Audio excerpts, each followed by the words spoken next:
పెద్దాయనా తిన్నారా? తిన్నామయ్యా. ఇంతకు ముందు 5-10 మందే కనిపించేవాళ్ళు, ఇప్పుడేంటి ఓల్డేజ్ హోమ్ లో ఎక్కువ మంది కనిపిస్తున్నారు? అవును సార్, పిల్లలు చూడని తల్లిదండ్రులు కొంతమంది, పిల్లలు లేని వృద్ధులు కొంతమంది, వీళ్ళల్లో కనీసం ఒక్క 10 మందికైనా హెల్ప్ చేయాలని ఈ రెడీ టు సర్వ్ ఫౌండేషన్ ప్రయత్నిస్తుంది సార్. వీళ్ళకి మంత్లీ కావాల్సిన ఫుడ్ కానీ, గ్రాసరీస్ కానీ, మెడిసిన్స్ కానీ, మెయింటెనెన్స్ కానీ 1,50,000 ఖర్చు అవుతుంది. మరి వీటన్నిటికీ డబ్బులు? మనం nursing care, physiotherapy care, care takers సర్వీసెస్కి మా దగ్గర ఉన్న స్టాఫ్ను పంపించి ఆ వచ్చిన డబ్బులతో ఓల్డేజ్ హోమ్ నడుపుతున్నాం సార్. ఇప్పుడు ఆ 10 మంది కాస్త 25 మంది అయ్యారు.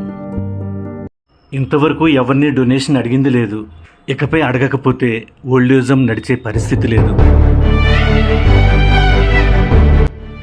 మీలో ఎవరైనా మా సర్వీసెస్ తీసుకుని కానీ లేదా డొనేషన్ రూపంలో కానీ మా ఓల్డేజ్ హోమ్కి సహాయం అందిస్తారని ప్రార్థిస్తున్నాము.